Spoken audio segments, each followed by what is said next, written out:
Start करते हैं Indian polity को।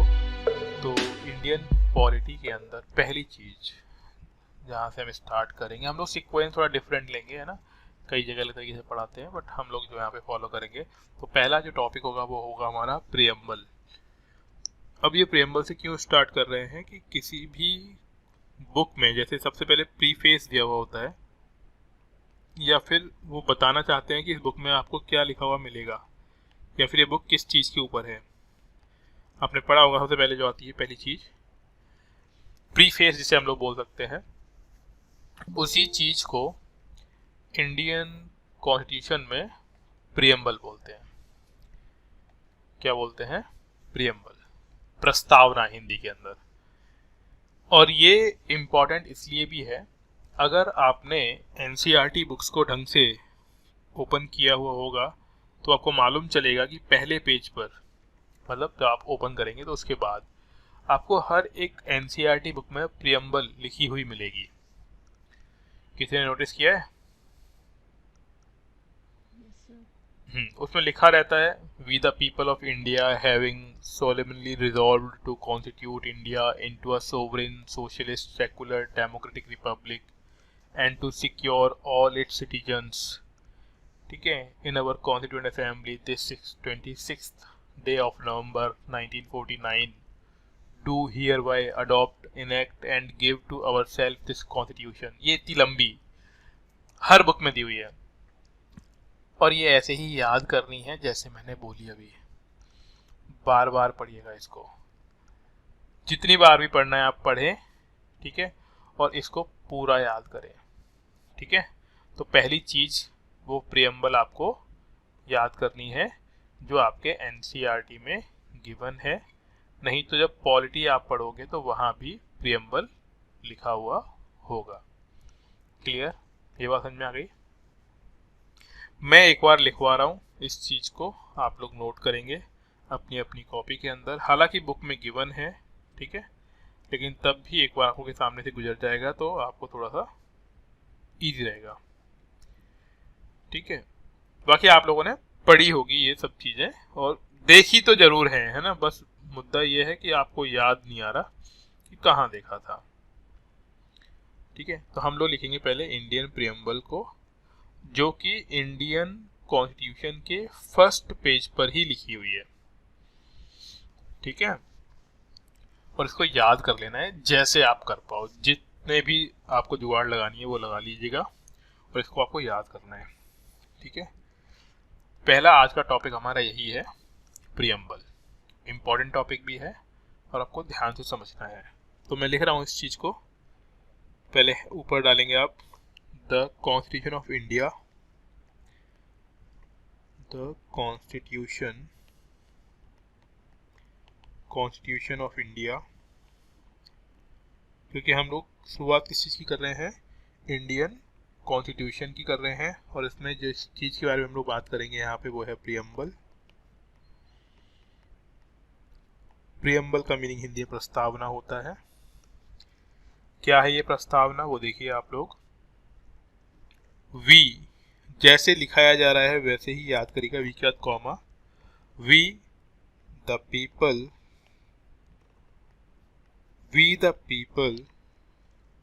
ऑफ इंडिया, इसको मैं बार बार दोहराऊंगा, ध्यान रखना, we the people of India having,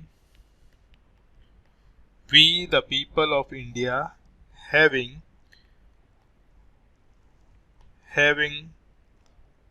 solemnly, जिसका भी मीनिंग ना आए डिक्शनरी में देखें, तब भी समझ में ना आए तो मुझसे पूछें, ठीक है। solemnly resolved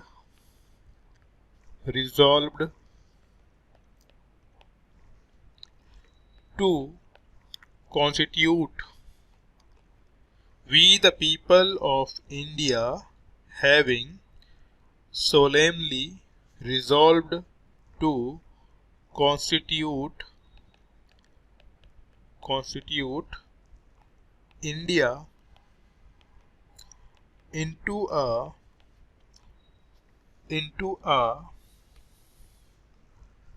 अब ये कुछ टर्म्स हैं, है ना, उनको याद रखना। Into a sovereign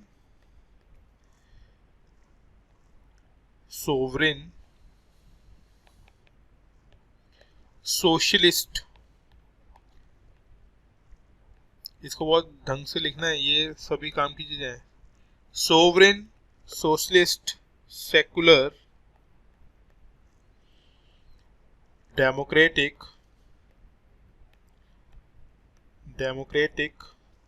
Republic. इसको आप कैसे याद कर सकते हो? SSSDR, तो S3DR, ऐसे भी आप इसको याद कर सकते हो।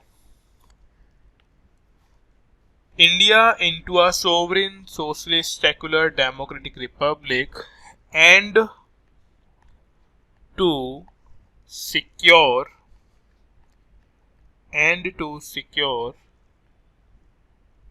to all its citizens all its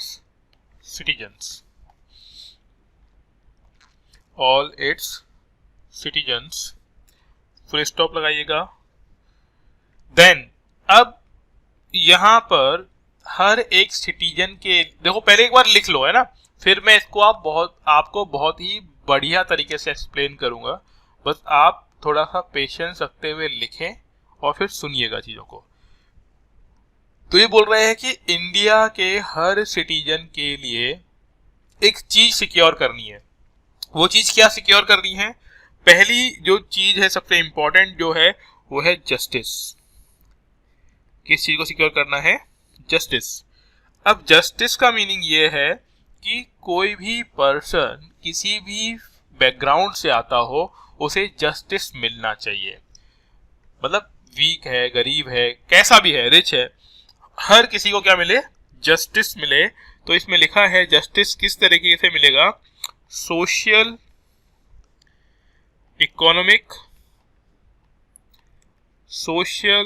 economic and political. कहां कहां पे जस्टिस चाहिए होगा किसी भी पर्सन को? सोसाइटी के अंदर जस्टिस चाहिए होगा, मनी के फील्ड में यानी इकोनॉमिक फील्ड में उसको जस्टिस चाहिए होगा, एंड पॉलिटिकल राइट्स के लिए या फिर पॉलिटिकल फील्ड में उसे जस्टिस की रिक्वायरमेंट होगी। और जब आपने जस्टिस दे दिया, then second thing is required, that is liberty. क्या बोलेंगे इसको? लिबर्टी। लिबर्टी का मीनिंग होता है, क्या होता है लिबर्टी का मीनिंग? स्वतंत्रता। ठीक है, आप उनको स्वतंत्रता दीजिए। कौन कौन सी स्वतंत्रता देने की जरूरत है भारतीय सिटीजन्स को? लिबर्टी ऑफ थॉट्स, सोचने की, थॉट्स, है ना। ऐसा नहीं है कि गवर्नमेंट बोलेगी कि भाई सोचोगे नहीं, तो liberty of thoughts. Then expressions, आप कुछ भी चीज एक्सप्रेस कर सकते हो, तो एक्सप्रेशंस। बिलीफ यानी आप कुछ भी चीज, किसी भी चीज में आस्था रख सकते हो, बिलीफ्स। एंड फेथ यानी भरोसा करना, ठीक है। और भरोसे के बाद वर्शिप, पूजा, ठीक है। आप किसी भी भगवान को मान सकते हो, तो वर्शिप करने की लिबर्टी होनी चाहिए। मैं अगेन रिपीट कर रहा हूं, liberty of thoughts, expressions, beliefs, faith and worship. इस चीज की लिबर्टी हो। लिबर्टी के बाद नेक्स्ट होगा इक्वेलिटी। इक्वेलिटी मिलनी चाहिए लोगों को। Equality in terms of, equality कौन सी? Equality of status, equality of status and of opportunities. सभी लोगों को बराबर अवसर मिलना चाहिए। Status and of opportunities and to promote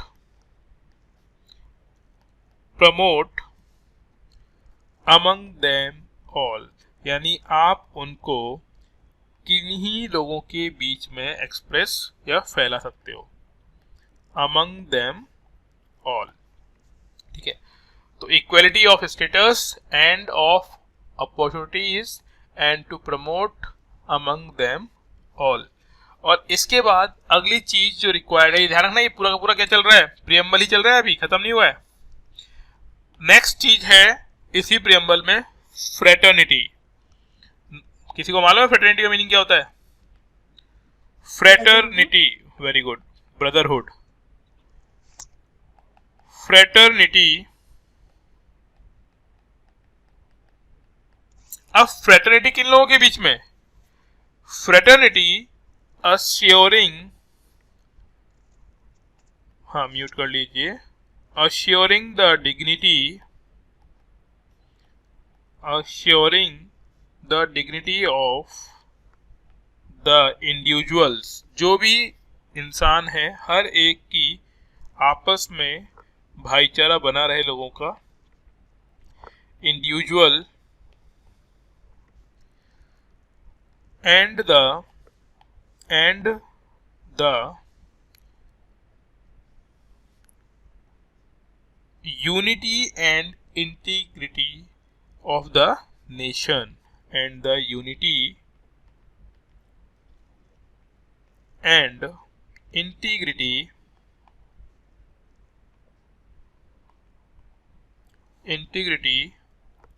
of the nation।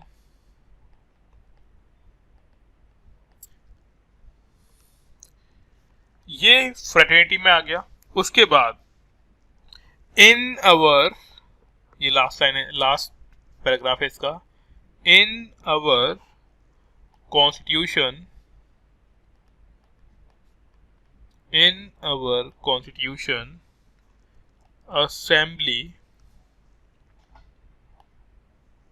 assembly this 26th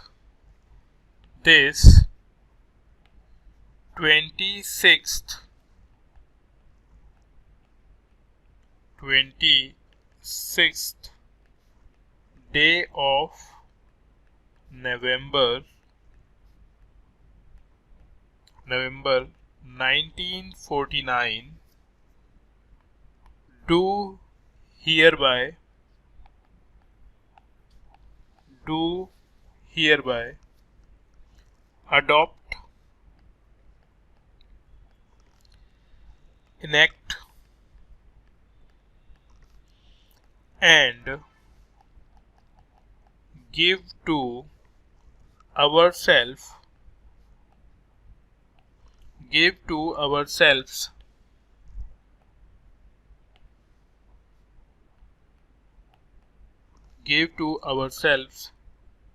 this constitution. इतना बड़ा प्रेम्बल है, बस इसी पर ये पूरा चैप्टर है। ठीक है, अब जो पूरा चैप्टर है इसी चीज पर बेस्ड है। अब देखिए क्या है। सबसे पहले अगर हम ऊपर, अब देखो इसको बार बार पढ़ना है, we the people of India, यानी प्रेम्बल बताती है कि हम लोग कौन है, हम लोग इंडिया के लोग हैं, यानी इंडियन सिटीजन है। तो पहली चीज क्या बताना चाह रहा है कि हम लोग कौन हैं, हम लोग हैं इंडियन सिटीजन। बात समझ में आ पा रही है? ध्यान दीजिएगा अभी साथ में। पहली चीज क्या बताना चाह रहा है कि we the people of India, तो पहली चीज से बता दिया कि हम लोग कहाँ के सिटीजन हैं, हम लोग इंडियन सिटीजन हैं। जैसे कि ये प्रियम्बल जो है ना वो पूरा कॉन्स्टिट्यूशन का आपको फ्रेमवर्क समझा देगा कि हम इस पूरे कॉन्स्टिट्यूशन में क्या पढ़ने वाले हैं। दूसरा इसने बता दिया कि हमने खुद शुद्ध अंतःकरण से, ठीक है, सोलेमनली रिजॉल्व टू कॉन्स्टिट्यूट, मतलब हमने खुद अपनी मर्जी से, अपने स्वच्छ मन से इस इंडिया के लिए एक sovereign socialist secular democratic Republic framework ready किया है। ठीक है, अभी हम पढ़ेंगे इसके बारे में। आपको याद रखने के लिए इसको याद रखना है S3DR, है ना, S 3 बार फिर DR, 3 S क्या क्या होंगे, sovereign, socialist, secular, then D for democratic, R for republic. कि कंट्री कैसी होगी, इन 4 चीजों को लेकर बनी हुई होगी। इसके बाद जो कंट्री के सिटीजन्स हैं उन सिटीजन्स को क्या क्या दिया जाएगा? जस्टिस। पहली चीज क्या दी जाएगी? जस्टिस। कौन सी जस्टिस? कैसी justice? Social, economic and political. इसकी बात हमने कर ली। देन लोगों को मिलेगा लिबर्टी। लिबर्टी किसकी? Liberty of thoughts, liberty of expressions, belief, faith and worship. भाई अपने मन से आपको जो करना है कर लो, मंदिर जाओ, मस्जिद जाओ, गुरुद्वारे जाओ, जहां जाना जा सकते हो आप। Then equality. Equality in terms of status, मतलब कोई राजा नहीं है, कोई बैगर नहीं है, बोथ आर सेम। और इसके साथ साथ सभी को इक्वल अपॉर्चुनिटीज मिलेंगी और आप अपने को प्रमोट भी कर सकते हो बाकी लोगों के बीच में। यानी किसी के भी राइज करने या ऊपर बढ़ने, आगे उठने के लिए मतलब कोई रोक टोक नहीं है। Then fraternity.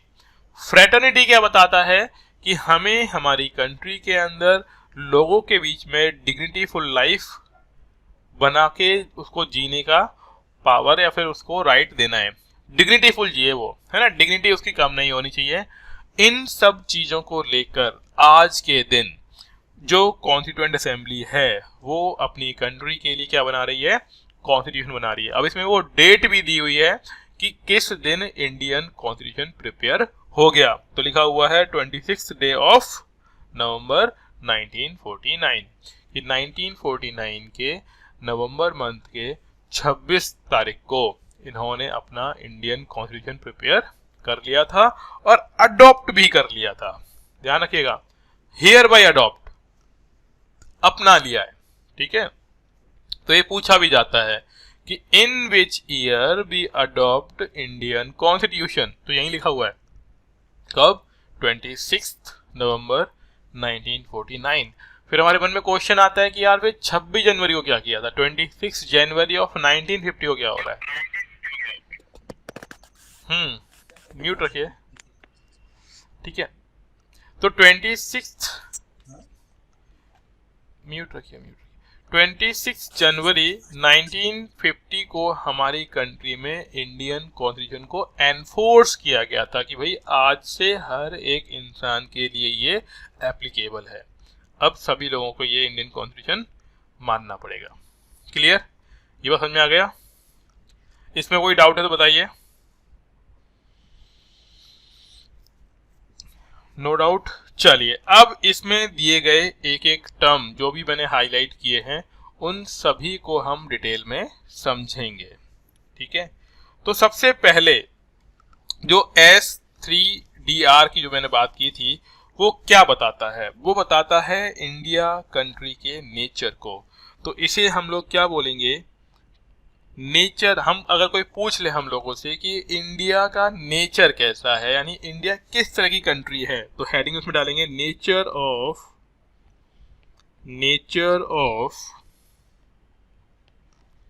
Indian state. और ध्यान रखिएगा पॉलिटी के अंदर जब भी मैं स्टेट बोलूंगा इसका मतलब ये होता है कंट्री से। ठीक है, अगर मैं स्टेट बोल रहा हूं तो ये आपको थोड़ा समझना होगा कि वो स्टेट टर्म किसके लिए यूज की जा रही है? कंट्री के लिए यूज की जा रही है। ठीक है, अगर यहाँ पे लिखा हुआ है नेचर ऑफ इंडियन स्टेट्स मतलब कि इंडिया किस तरह का कंट्री है, किस तरह कंट्री है। तो हमने ऊपर भी टर्म पढ़ाई है। पहला जो टर्म हमने पढ़ा था वो क्या था? सोवरेन। सोवरेन का मीनिंग क्या होता है?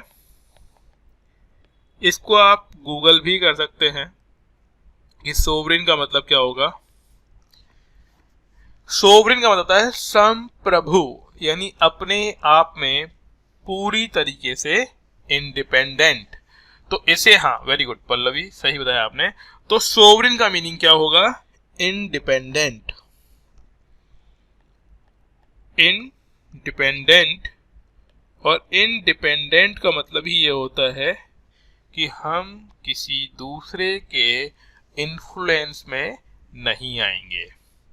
मतलब हम लोग क्या हैं? फ्री हैं। ठीक है, फ्री टू टेक डिसीजंस। हम डिसीजंस लेने में क्या हैं? फ्री हैं, फ्री टू टेक डिसीजंस। ठीक है,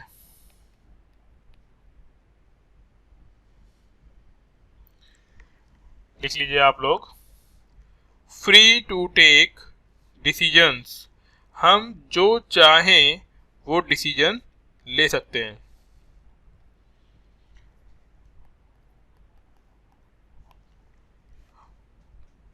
मतलब किसी से पूछने की रिक्वायरमेंट नहीं है, जो चाहिए वो कर सकते हैं। तो फ्री टू टेक डिसीजन। दूसरा, हम फ्री हैं। फ्री का मतलब ये है कि अब हमारे ऊपर कोई रूल नहीं कर रहा है, तो हम किसी के डोमिनियन नहीं हैं। तो not a dominion of any country, not a dominion of any country, हम किसी भी कंट्री के डोमिनियन नहीं है। अब हमने कुछ ग्रुप ज्वाइन किए हुए हैं, कौन कौन सा? यूनाइटेड नेशन का ज्वाइन किया हुआ है, कॉमनवेल्थ ज्वाइन किया हुआ है। तो अब देखो, ऐसे समझो कि ये जो ग्रुप ज्वाइन किए हुए हैं ना, हमने अपनी खुद की मर्जी से ज्वाइन किए हुए हैं। तो अगर कोई बोलता है कि भाई यूएन के मेंबर बने हुए हो, कॉमनवेल्थ के मेंबर बने हुए हो, तो क्या उनकी बात मानते हो? तो बिल्कुल नहीं।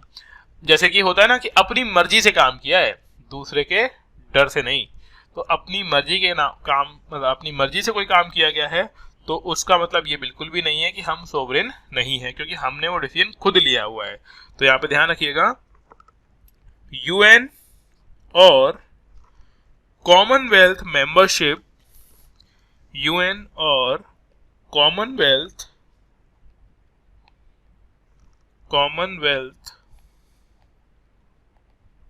membership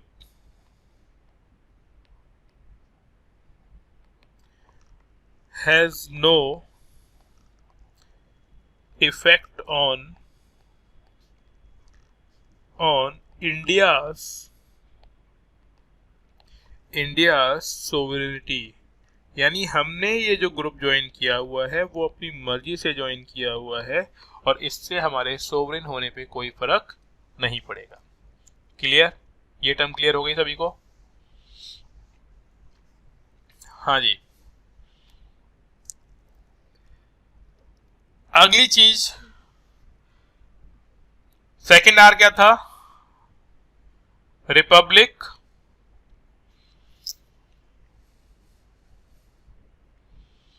रिपब्लिक का लिखिए, रिपब्लिक का मीनिंग क्या होगा?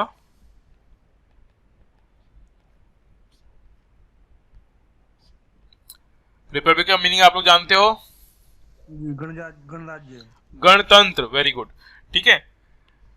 रिपब्लिक मीनिंग का होता है कि भाई हमारे यहाँ पे कोई भी किंग नहीं होगा, एंड किंग का सन फर्दर किंग नहीं बनेगा। यहाँ पे कोई मोनार्क नहीं होगा, ठीक है, यानी मोनार्की सिस्टम नहीं, किंग का बेटा किंग नहीं। ठीक है। यहाँ पे जो भी कंट्री का हेड बनेगा वो कैसे बनेगा? पब्लिक ओपिनियन से। ठीक है। तो हेड ऑफ द स्टेट, और अगेन स्टेट का meaning country, head of the state जो चुना जाएगा वो कैसा होगा? इंडिविजुअल होगा, इंडिपेंडेंट होगा, एंड वो इलेक्टेड होगा। कैसा होगा? Elected. Head of the state हमेशा क्या होगा? इलेक्टेड। अब इलेक्शन भी दो तरीके के हो सकते हैं। There are two type of elections. कौन कौन से टाइप के इलेक्शन हो सकते हैं? ठीक है।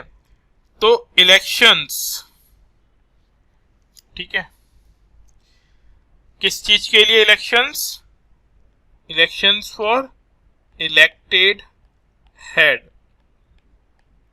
ठीक है, ध्यान रखिएगा, इलेक्शन भी किस चीज के? जिस हेड को हम चुन रहे हैं कंट्री को रिप्रेजेंट करने के लिए, वो इलेक्शंस भी दो टाइप के हो सकते हैं। कैसे कैसे सकते हैं? एक हो सकता है डायरेक्ट इलेक्शन, और दूसरा हो सकता है इनडायरेक्ट इलेक्शन।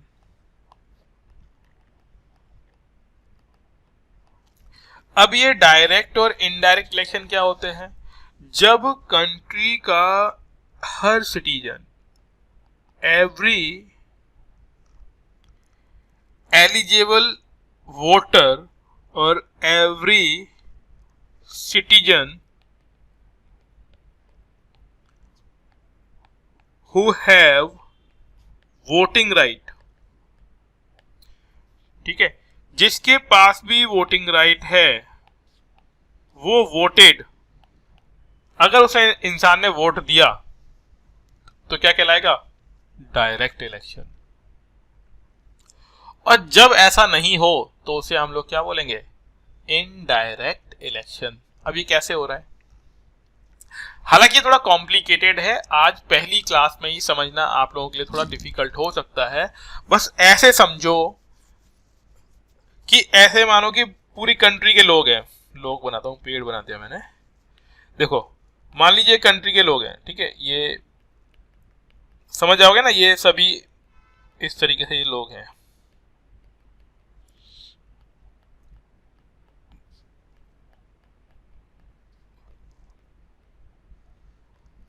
मतलब किसी के हाथ पैर, देखो ये समझ जाओ, ये पीपल, लोग कंट्री के, इन लोगों ने अपने लोगों में से, इन लोगों ने अपने लोगों में से, ठीक है, क्या किया? किन्हीं एक या दो लोगों को चुन लिया, या फिर अपने में से सम, कुछ लोगों को चुन लिया,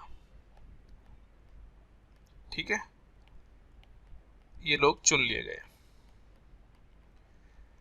और इन लोगों ने जब कंट्री के हेड को चूज किया, कंट्री के हेड को चूज किया, और ये इंसान कंट्री चलाएगा, तो इसे हम लोग क्या बोलेंगे? Indirect election. क्यों? क्योंकि यहां पूरी कंट्री ने वोट देके नहीं चुना, यहां पे इन 3 लोगों ने चुन लिया पूरी कंट्री के लिए। हालांकि 3 लोग नहीं, ये तो समझाने के लिए बता रहा हूं कि जैसे पूरी कंट्री में बहुत सारे लोग होते हैं, उनमें से जो मेंबर ऑफ पार्लियामेंट होते हैं, ठीक है, वो लोग क्या कर लेते हैं? प्रेसिडेंट को चूज करते हैं, या फिर जो विधानसभा के लोग होते हैं वो अपने में से कुछ लोगों को वोटिंग के थ्रू कंट्री के हेड को चुन रहे हैं। तो जब पूरी कंट्री ने वोट नहीं किया राष्ट्रपति के लिए, तो उसे हम लोग क्या बोलेंगे? Indirect election. क्या ये बात समझ में आ गई आप लोगों को? यस सर, आ गई। ठीक है, तो ये क्या हो गया? Indirect election. अगला है डेमोक्रेसी। क्या होता है? तो डेमोक्रेसी तो आप लोग सभी जान ही रहे हो, है ना, क्योंकि आप सभी लोग एक डेमोक्रेटिक कंट्री में रहते ही हो, तो आप लोगों को मालूम है कि डेमोक्रेसी क्या होती है। ठीक है, तो डेमोक्रेटिक सिस्टम क्या है? जहां पे इलेक्शंस होंगे टाइम टू टाइम, पहली चीज, ठीक है। और ये डेमोक्रेसी भी, पहली बात तो हम लोग समझ लेते हैं कि इलेक्शंस होते हैं टाइमली, है ना, ऐसा नहीं है कि एक बार इलेक्शन कराया फिर 100 साल का इलेक्शन कराएंगे, तो ये क्या माना जाएगा कि ये तो डेमोक्रेसी तो नहीं है। अगेन, डेमोक्रेसी भी 2 टाइप की होती है। First one is direct democracy, direct democracy. Second, indirect democracy, indirect democracy, ठीक है। अब डायरेक्ट में क्या होगा कि जब भी कोई डिसीजन लिया जाएगा तो पूरी कंट्री के हर एक सिटीजन से पूछा जाए, एवरी सिटीजन। अब आप सोचो, इंडिया इतनी बड़ी कंट्री है, हर एक सिटीजन से पूछने बैठ जाओ तो काम कभी हो पाएगा? पॉसिबल नहीं है। तो ये जो डायरेक्ट डेमोक्रेसी है वो उन कंट्रीज में होती है जो स्मॉल होती हैं, स्मॉल कंट्रीज। कहां हो पाएगा फॉलो ये? स्मॉल कंट्रीज, जहां पे स्मॉल पॉपुलेशन हो, स्मॉल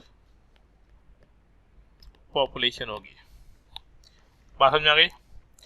अब हम बात करते हैं हमारी ऐसी कंट्री के लिए जहां पे क्या करना पड़ेगा? इनडायरेक्ट डेमोक्रेसी नहीं, इंडिया पॉपुलेशन बहुत ज्यादा, तो हम यहां पे क्या फॉलो करते हैं? Representative parliamentary system. Representative parliamentary system का मतलब ही क्या हुआ कि हमने कुछ लोगों को चुन लिया, वो लोग पार्लियामेंट में रहेंगे और वो हमारे बिहाफ पर कंट्री में डेमोक्रेसी को इस्टेब्लिश करेंगे, कंट्री के लिए रूल बनाएंगे, रेगुलेशंस डिसाइड करेंगे। तो ऐसे सिस्टम को क्या बोला जाएगा? पार्लियामेंट्री डेमोक्रेसी या फिर रिप्रेजेंटेटिव पार्लियामेंट्री सिस्टम। अब सेकेंड थिंग इज दैट कि यहाँ पर ये जो रिप्रेजेंटेटिव्स होंगे उनको कौन चुन रहा होगा? उन्हें चुनेगी पब्लिक यानी सिटीजन्स। अब सिटीजन भी कौन? जिनके पास वोटिंग राइट होगा। क्या होगा? वोटिंग का राइट। और हमारी कंट्री में वोटिंग का राइट उन लोगों को होता है जिनकी एज 18 प्लस होती है। 18 प्लस वोटिंग राइट को हम लोग क्या बोलते हैं? Universal adult franchise. इसका मीनिंग ये है कि जिसकी भी एज, जो कंट्री हमारी कंट्री का सिटीजन है और किसी इंसान की, इंसान मतलब मेल या फीमेल दोनों, उनकी एज 18 प्लस हो गई है, तो उसके बाद चाहे वो पैसे वाला हो, गरीब हो, ठीक है, किसी भी कम्युनिटी से बिलोंग करता हो, एसटी एससी से आता हो, किसी भी कम्युनिटी से आएगा, उसे वोटिंग का राइट होगा। इसीलिए बिना किसी डिस्क्रिमिनेशन के वोटिंग का राइट है, इसीलिए इसको क्या बोल रहे हैं? यूनिवर्सल। यूनिवर्सल का मीनिंग होता है हर किसी को मिलने वाला राइट। और क्योंकि एक पर्टिकुलर एज के बाद मिल रहा है तो इसे बोला जा रहा है अडल्ट। ठीक है। फ्रेंचाइज मतलब वोटिंग का राइट या चुनने का राइट। ठीक है। और आप जान ही रहे हो कि हमारे यहाँ पे यूनिवर्सल वोटिंग मतलब अडल्ट फ्रेंचाइज होगा और इससे इंसान वोट देगा। और जब ऐसा होगा तो कंट्री के अंदर political, social and economic democracy आएगी। तो कौन सी डेमोक्रेसी आएगी कंट्री के अंदर? Political, social and economic. अब इससे आपको समझ में नहीं आ रहा होगा कि यार ये पॉलिटिकल, सोशल, इकोनॉमिक डेमोक्रेसी क्या है। तो डेमोक्रेसी मतलब था प्रजातंत्र, लोगों का राज्य। जो लोग भी वोटिंग राइट देंगे उनको किसी भी पार्टी से जुड़ने का राइट होता है, राजनीतिक अधिकार होते हैं अपने, तो उसे हम लोग बोल देते हैं पॉलिटिकल डेमोक्रेसी। सोशल डेमोक्रेसी क्या है कि तुम लोग कहीं भी घूमने जा सकते हो, मतलब हम लोग कहीं भी घूमने जा सकते हैं, कहीं भी रह सकते हैं, कोई भी मंदिर में जा सकते हैं, मतलब नॉर्मली है ना। कहीं एक आधी जगह बंद है तो वो अलग चीज है ना। सोसाइटी में हमें स्टेटस मिला हुआ होता है, हम लोग नॉर्मल लाइफ जी रहे हैं, इसे बोलेंगे सोशल डेमोक्रेसी। इकोनॉमिक डेमोक्रेसी क्या है कि भाई कोई बिजनेस करो जो लीगल है, उसमें कितनी भी मनी अर्न करो, ठीक है, उसके रिगार्डिंग टैक्स पे करो, तो वो भी फ्रीडम है हमारे पास। ऐसा नहीं है, कोई ऐसा नहीं बोल सकता कि तुम महीने में सिर्फ 1 लाख रुपए कमाओगे, उससे ऊपर नहीं कमाओगे, है ना। ऐसा कोई डिस्क्रिमिनेशन हमारी कंट्री में देखने को आपको नहीं मिलेगा। दैट्स वाई हमें ये डेमोक्रेटिक मतलब डेमोक्रेसी मिली हुई है। तो ये जो 3 चीजें हमने पढ़ी, ये क्या क्या पढ़ा हम लोगों ने? पहली चीज सोवरेन, दूसरा रिपब्लिक एंड तीसरा डेमोक्रेटिक। ये क्या है? हमारी कंट्री का नेचर बताते हैं। ये चीज क्या बता रही है? हमारी कंट्री का नेचर बता रहे हैं। ठीक है, हाँ जी, बात समझ में आई यहां तक? अब इसी के अंदर हुआ क्या, हमने पढ़ा था ना 3 एक्ट ना, सोशलिस्ट, सेकुलर, याद आ रहा है कुछ? SSSDR था ना। तो क्या बच गया अगला? सोशलिस्ट बच गया। हाँ और ना, अरे ऊपर दिखाएं दोबारा से, देखो यहां पे देखो, सोवरेन, सोशलिस्ट, सेकुलर। हमने डेमोक्रेटिक का समझ लिया, सोवरेन, सोशलिस्ट और सेकुलर। ठीक है, ये तो सोवरेन हमने यहां पे देख लिया, रिपब्लिक हमने ये देख लिया, ठीक है, डेमोक्रेटिक देख लिया। क्या बच गया हमारा? एक तो सोशलिस्ट बच गया, बचा कि नहीं बचा? सोशलिस्ट। तो अगला देखो सोशलिस्ट क्या होता है। सोशल वर्ड से बना हुआ है सोशलिस्ट। कहने वाली बात यह है जो सभी को बराबर माने, कुल मिला के बात यह है, उसे हम लोग बोलते हैं सोशलिस्ट। अब ये जब इंडियन कॉन्स्टिट्यूशन बना ना 1949 में, तब ये वहां पर ये वर्ड था नहीं इंडियन प्रियम्बल में, इसको इंडियन प्रियम्बल में बाद में जोड़ा गया। क्योंकि देखो ये बात सभी को मालूम थी कि जैसे जैसे समय बदलेगा वैसे वैसे इंडियन कॉन्स्टिट्यूशन में चेंजेस की रिक्वायरमेंट बढ़ेगी, मतलब चेंज करना पड़ेगा। उस चेंज को जो चेंज करा जाता है उसे बोलते हैं अमेंडमेंट। क्या बोलेंगे उसको? अमेंडमेंट। और ये जो टर्म है सोशलिस्ट, सेकुलर, हाँ जी ठीक है, ये जो चीजें थी ये बाद में जोड़ी गई। और कौन से अमेंडमेंट से जोड़ी गई? 42nd constitutional amendment. कौन से कॉन्स्टिट्यूशनल अमेंडमेंट से जोड़ी गई? 42nd यानी 42वें संविधान संशोधन के द्वारा। तो 42nd amendment of 42nd amendment of Indian constitution. अब ऐसे मान लो कि इससे पहले 41 हो चुके थे, ये 42वां है चेंज। कॉन्स्टिट्यूशन, इंडियन कॉन्स्टिट्यूशन में 42nd वाला जो चेंजेस किया गया वो ये किया गया कि भैया प्रियम्बल में क्या लिख दो? सोशलिस्ट लिख दो। सोशलिस्ट का मीनिंग होता है कि पब्लिक प्रॉपर्टी और प्राइवेट प्रॉपर्टी दोनों एक साथ रहेंगे और सोसाइटी में हर कोई क्या रहे? बराबर बराबर हो। तो बेसिकली सोसाइटी में ऑल शुड बी इक्वल, सभी बराबर होने चाहिए in term of property and rights. अब देखो हर किसी को इक्वल प्रॉपर्टी तो बांट नहीं सकते। इसका मतलब ये था कि सोसाइटी में एक्सट्रीमली पुअर और एक्सट्रीमली रिच लोग ना हो, सभी लोगों का गुजारा भत्ता चलता रहे। अब दुनिया में कुछ फिलोसोफर्स हुए जिन्होंने इसके बारे में बताया, सोशलिस्ट के टर्म के बारे में समझाया। तो सोशलिस्ट के बारे में समझाने वाले लोग थे, एक थे कार्ल मार्क्स। कौन है? Karl Marx. और दूसरे हैं गांधी जी। जैसे कि आप लोगों को मालूम होगा गांधी जी कपड़े नहीं पहनते थे, धोती पहना करते थे वो एक, और वो खुद ही बनाते थे उस धोती को। और वो ऐसा क्यों कर रहे हैं? वो चाहते तो बहुत अच्छे कपड़े पहन सकते थे लेकिन वो नहीं पहन रहे। क्यों? क्योंकि उन्होंने बोला कि जब तक भारत के हर एक गरीब इंसान के पास पूरे कपड़े पहनने के लिए नहीं होंगे तब तक वो खुद भी नहीं पहनेंगे, है ना। तो ये फिलॉसफी है उनकी। ऐसे ही एक पर्सन है कार्ल मार्क्स। इन्होंने सोशलिज्म के बारे में बहुत कुछ बताया। इन्होंने तो यहां तक बोला कि अगर कोई बड़ा बिजनेसमैन अगर अपने वर्कर से काम करवाता है और काम करवाने के बाद जो प्रॉफिट आया है उसको अगर अकेले ही वो बिजनेसमैन रख लेता है तो वर्कर्स को ये चाहिए, यानी वर्कर्स को ये करना चाहिए कि उससे अपना हिस्सा मांग लें, और अगर वो नहीं दे तो पीट कर रुपए ले रहे हैं उससे। कहने वाली बात यह है कि अगर 100 रुपए का काम हुआ है और 100 रुपए का काम करवाने के बाद मालिक के पास 300 रुपए आए हैं, ठीक है, तो पहले तो 100 रुपए जो खर्च 100 रुपए का काम था तो 100 रुपए के 100 रुपए तो मालिक के पास गए, बचे हुए 200 रुपए मालिक सहित वर्कर्स में इक्वली बंटने चाहिए।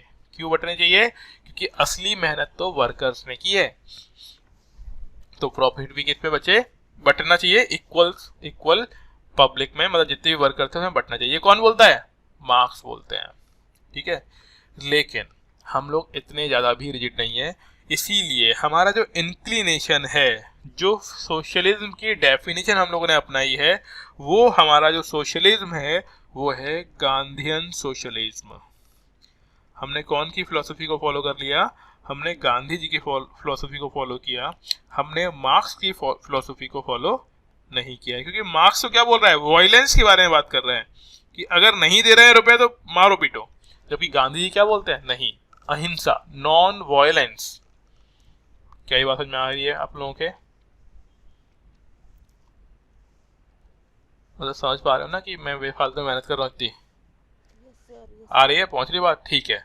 अब इंडियन कॉन्स्टिट्यूशन को जब बनाया गया तो ये बात सोची गई कि यार कहाँ पे गांधी जी को ट्रिब्यूट कैसे किया जाए। क्योंकि देखो, ध्यान दो, अभी इंडियन कॉन्स्टिट्यूशन बन रहा था तब गांधी जी थे, तो ये ध्यान में रखा गया कि गांधी जी को रिप्रेजेंट करने वाली चीजें इंडियन कॉन्स्टिट्यूशन में हो, यानी सबकी भलाई वाली बातें हो। और सबकी भलाई वाली बातों के लिए जो एक सेगमेंट रखा गया इंडियन कॉन्स्टिट्यूशन में वो है डीपीएसपीस। क्या बोलते हैं इनको? डीपीएसपीस। और डीपीएसपीस का मतलब होता है directive principles of state policy. यानी एक राज्य को, एक राज्य मतलब एक देश को कैसा होना चाहिए। तो इन्होंने, गांधी जी ने बोला कि एक देश को भलाई कारक, यानी जो लोगों की भलाई करे, ऐसा देश होना चाहिए। तो अब कहने से तो काम चलेगा नहीं, लिखना पड़ेगा कहीं ना कहीं। तो उस चीज को लिखने के लिए इंडियन कॉन्स्टिट्यूशन में डीपीएसपीस को ऐड किया गया। ठीक है, तो ये हो गए हमारे डीपीएसपीस, जो किस चीज को एक्सप्लेन करते हैं? हमारी कंट्री के सोशलिस्ट नेचर को बताते हैं। ठीक है, एक तो ये चीज हो गया। अगला है सेकुलर। नेक्स्ट टर्म क्या है? ये भी चीज 42वें संविधान संशोधन से ही जोड़ी गई है। ठीक है ना? टर्म क्या है? सेकुलर। सेकुलर का मीनिंग होता है कि किसी भी धर्म को ना मानना, या फिर सभी धर्मों को एक जैसा इक्वल मानना, या फिर जिसका अपना कोई धर्म ही नहीं है। ठीक है, तो अगेन वही है 42nd कॉन्स्टिट्यूशनल अमेंडमेंट। ठीक है, 42nd कॉन्स्टिट्यूशनल अमेंडमेंट से ये टर्म को जोड़ा गया था। इसका मतलब ये होता है कि सभी रिलीजन इक्वल होंगे, ऑल रिलीजन इक्वल। अब इक्वल किसका है? Equal for state and no state religion. State का अपना कोई रिलीजन नहीं होगा। यानी स्टेट ये नहीं बोल देगी कि हम हिंदू हैं, मतलब ऐसे नहीं बोलेगा कि भारत क्या है, हिंदू राष्ट्र है, ऐसा भी नहीं बोलेंगे। ऐसा भी नहीं बोलेंगे कि भारत मुस्लिम राष्ट्र है, ये भी नहीं बोला जाएगा। ऐसा भी नहीं बोलेंगे कि भारत एक सिख राज्य है, नहीं। यहाँ पे क्या है? स्टेट का अपना कोई रिलीजन नहीं होगा और ये सभी रिलीजन को इक्वली सपोर्ट करेगा। इक्वल सपोर्ट, ठीक है ना? किसी के साथ कोई भेदभाव नहीं, इक्वल सपोर्ट। और ना ही किसी के साथ कोई डिस्क्रिमिनेशन करेगा। और यही चीज आर्टिकल 25 से 28 के बीच में लिखा हुआ है, जिसे हम लोग पढ़ेंगे fundamental right for freedom to religion. Freedom of religion आप शॉर्ट में सकते हो। इसे हम लोग क्या बोलते हैं? हर एक इंसान के पास क्या है? Freedom of religion. जिसके मन में जो आए वो रिलीजन को एक्सेप्ट कर सकते हो, तो इसे बोलते हैं फ्रीडम ऑफ रिलीजन। ये हमारी कंट्री में हर एक सिटीजन को दिया गया है फ्रीडम ऑफ रिलीजन। क्लियर? यहां तो कोई दिक्कत? चीजें आपको समझ में आ रही है? Yes, sir. आ रही है. गुड। तो ये हमारा हो गया। अब कुछ और चीजों के बारे में बात करते हैं कि हमारी कंट्री का ऑब्जेक्टिव क्या है। कंट्री का ऑब्जेक्टिव मतलब कंट्री के लिए कॉन्स्टिट्यूशन बनाने का ऑब्जेक्टिव क्या है। तो नेक्स्ट देखिए यहां पे, objective of Indian constitution. Objectives of Indian constitution कि भैया क्या इश्यू क्या है, मतलब क्या करना चाहते हैं, तो वो हम लोग देखेंगे यहाँ पे कि कॉन्स्टिट्यूशन में ऑब्जेक्टिव क्या है इसका। तो हमने उसमें देखो प्रियम्बल में पढ़ा था कि हमारी कंट्री के अंदर लोगों को क्या मिलना चाहिए। कुछ बात की थी हम लोगों ने कि हर एक इंसान को सोशल, इकोनॉमिकल, पॉलिटिकल, है ना, जस्टिस मिलना चाहिए।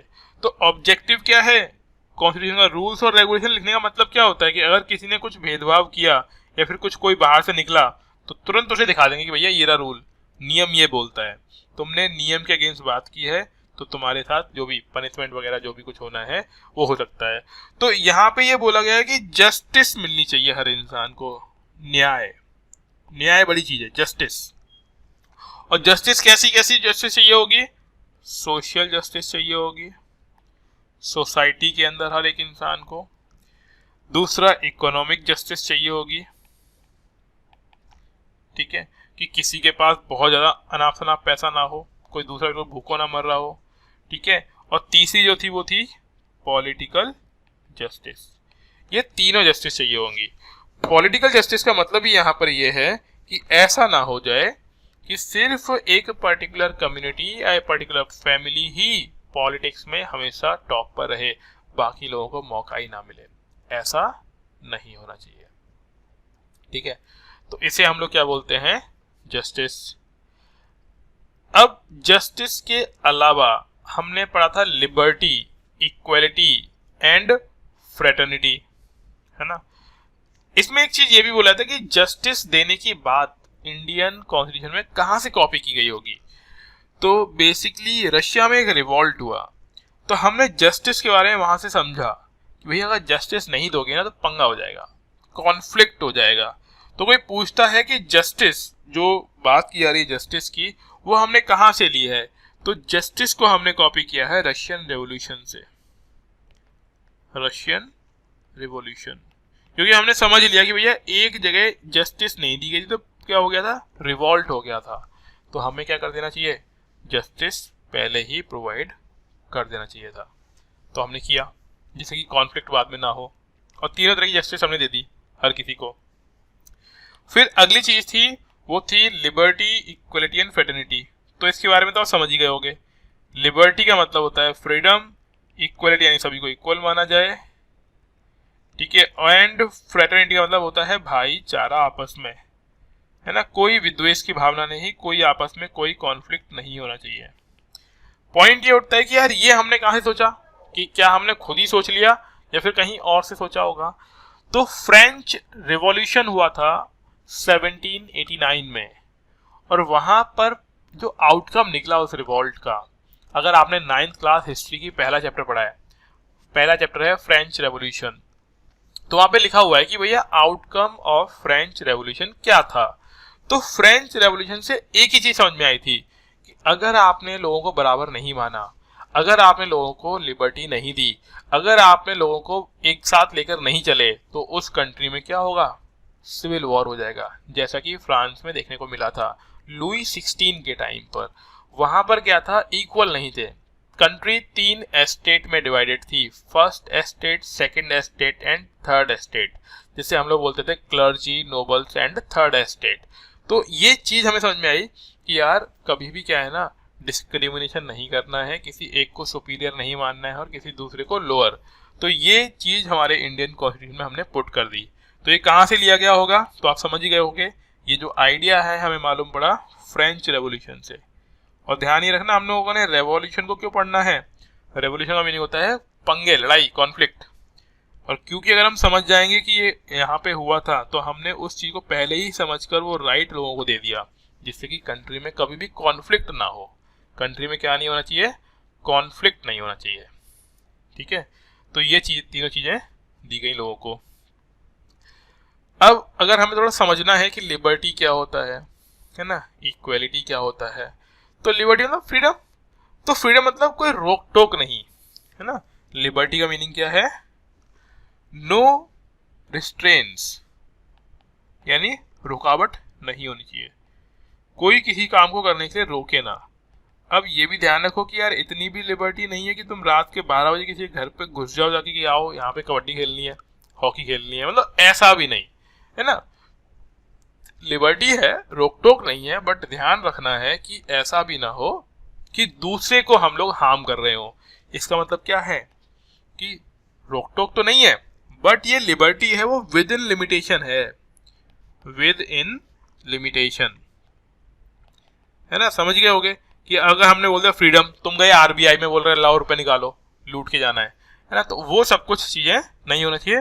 तो विद इन लिमिटेशंस ये लिबर्टी दी गई है। तो पहली चीज, कोई रोक टोक नहीं, उसे बोलते हैं लिबर्टी। क्लियर, हर किसी को इक्वल मौका मिलेगा, कोई रोक टोक नहीं होगी, तो लिबर्टी। दूसरा टर्म क्या था हमारा, इक्वेलिटी। इक्वेलिटी का मतलब होता है कि बराबर हैं सभी लोग, और इक्वल है का मतलब हुआ कि किसी को एक्स्ट्रा बेनिफिट नहीं मिलेगा, और एक्स्ट्रा बेनिफिट नहीं मिलेगा इसका मतलब स्पेशल नहीं मानेंगे किसी को, और स्पेशल नहीं मानने को क्या बोलते हैं, स्पेशल प्रिविलेजेस नहीं देंगे किसी भी इंसान को।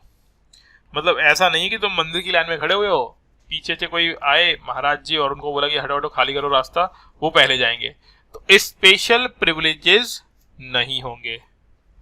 तो स्पेशल प्रिविलेजेस नॉट, ठीक है, मतलब नॉट तो मैंने ऐसे लिख दिया, सेंटेंस नहीं बन रहा, समझ जाना फीलिंग को, मतलब स्पेशल प्रिविलेजेस नहीं होंगे, ठीक है। इसका मतलब ये हुआ कि सभी लोग इक्वल हैं स्टेटस में, इक्वल स्टेटस, और हर किसी को इक्वल चांस मिलेगा, एंड इक्वल चांस, ठीक है, कोई डिस्क्रिमिनेशन नहीं किया जाएगा। लेकिन ध्यान रखिएगा, अगेन ये इक्वालिटी भी विद इन लिमिटेशन है, ठीक है, ये एब्सोल्यूट नहीं है। ऐसा नहीं कल को तो मोदी जी से बोलो कि भैया खिसको सीट दो हम भी बैठेंगे, है ना, मतलब लिमिटेशंस हैं। तो ये हर चीज क्या है, with in limitation, with in limitations, ये ध्यान रखिएगा आप कि ये सब चीजें दी हुई तो हैं, लेकिन ध्यान हमें रखना है कि ये सब हर चीज के साथ क्या है, लिमिटेशन है। अगला जो टर्म है वो है फ्रेटर्निटी। तो फ्रेटर्निटी का मैंने बता ही दिया आपको कि भैया भाईचारा होता है ये, और भाईचारे को बोलते हैं ब्रदरहुड। तो हम बोलेंगे फीलिंग ऑफ ब्रदरहुड, आपस में लोगों के मन में ब्रदरहुड की फीलिंग होनी चाहिए, भाईचारा, और ये ब्रदरहुड बना रहे इसीलिए पूरी कंट्री में सभी लोगों के लिए एक सिंगल कॉन्स्टिट्यूशन है। तो हम बोल सकते हैं common constitution,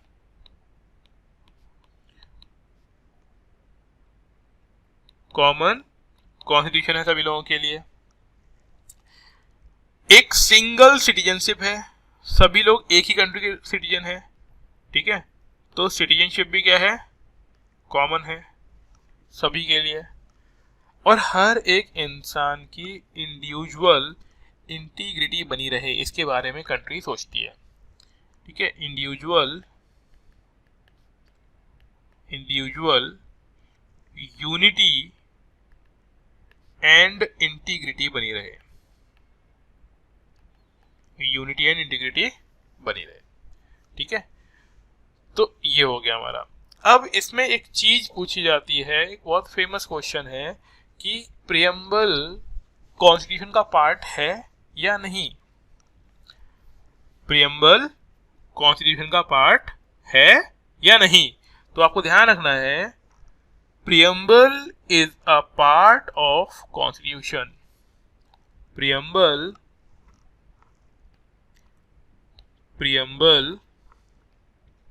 is a part of constitution. Preamble Indian constitution का पार्ट है। क्लियर, इसको आप हाईलाइट कर लीजिएगा। कोई पूछे बताओ क्या प्रियम्बल इंडियन कॉन्स्टिट्यूशन का पार्ट है, तो बोलना हाँ है, ठीक है, बिल्कुल है। लेकिन ये इतनी आसानी से इंडियन कॉन्स्टिट्यूशन का पार्ट नहीं बनी थी।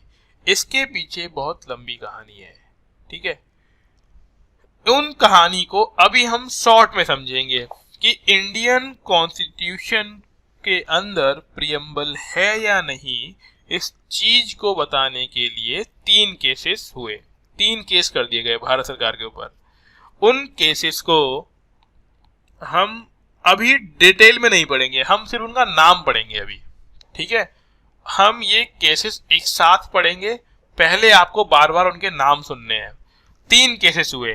पहली बार केस हुआ जिसे हम नाम से जानते हैं बेरूबारी यूनियन केस। क्या बोलेंगे इसको? बेरूबारी, ठीक है, वर्सेस यूनियन, मतलब बेरूबारी यूनियन केस। इस केस में ये बोला गया कि प्रियम्बल नॉट अ पार्ट, मतलब पार्ट नहीं है। तो मैं ऊपर लिख देता हूं प्रियम्बल पार्ट। तो पहले बेरूबारी यूनियन कैसे बोला गया? नो, ये इसका पार्ट नहीं है। तो भाई मालूम पड़ गया, लोगों ने मान लिया कि हाँ भैया इंडियन कॉन्स्टिट्यूशन का पार्ट क्या नहीं है? प्रियम्बल नहीं है। ईयर बताएंगे, केस बताएंगे आपको, है ना, अभी नहीं, अभी बस नाम समझे, क्योंकि अगर आज ही केस पढ़ाने लग गए ना पहले पहले दिन तो सर चकरा जाएगा, इसलिए नहीं बता रहे, ठीक है।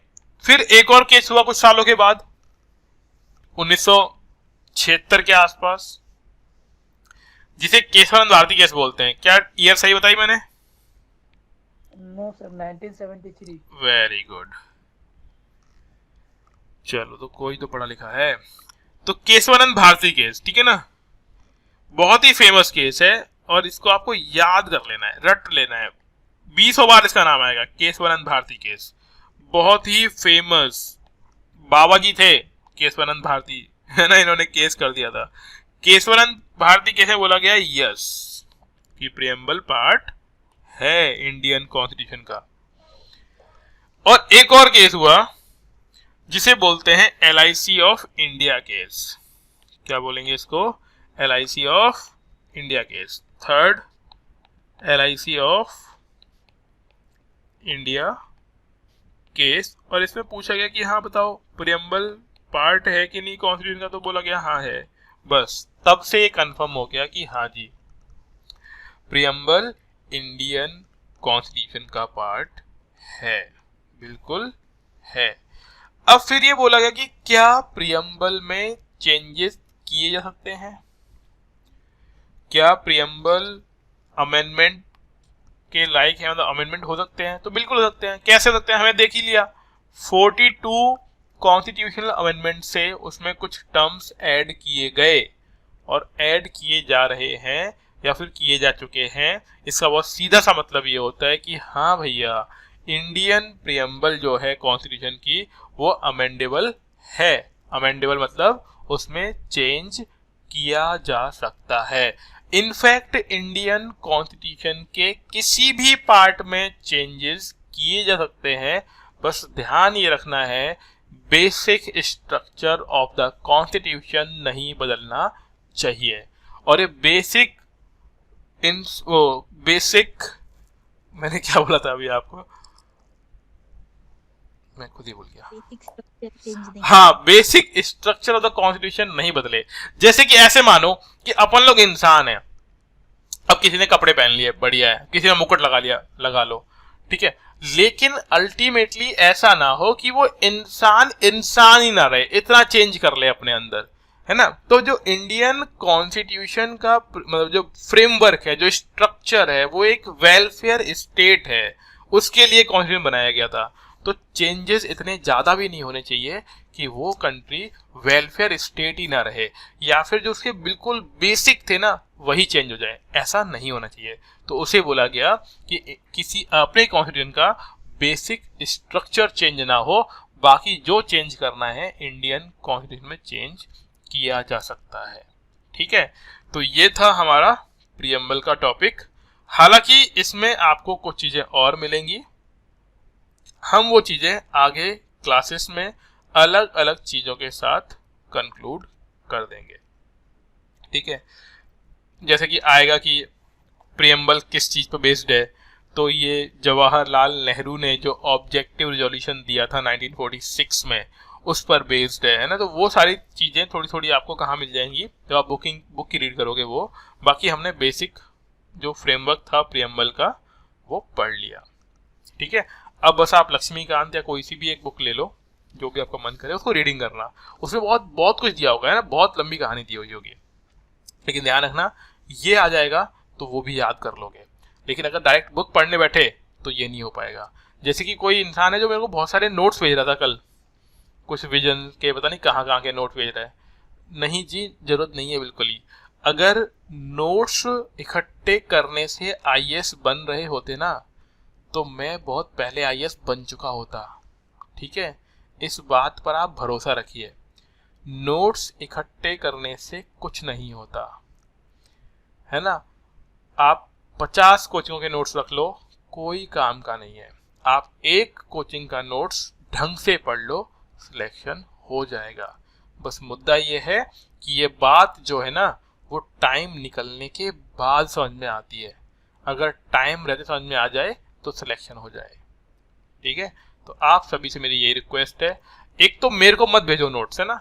मेरे को सच में रिक्वायरमेंट नहीं है, मेरे पास इतना नोट्स है ना कि एक जिंदगी कम पड़ जाएगी लोगों को पढ़ने के लिए उसको, इसीलिए नोट्स की कोई वैल्यू नहीं है, ठीक है।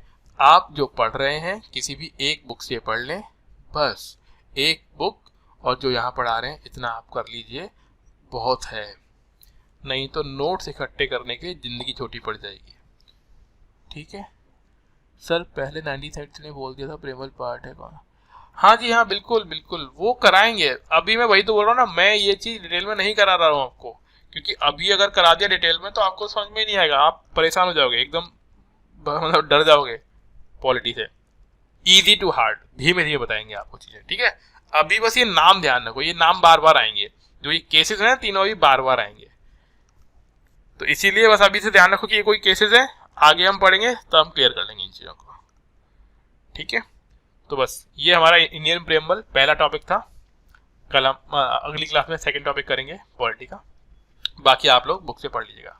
थैंक यू एवरीवन, मिलते हैं नेक्स्ट क्लास में। Welcome everyone.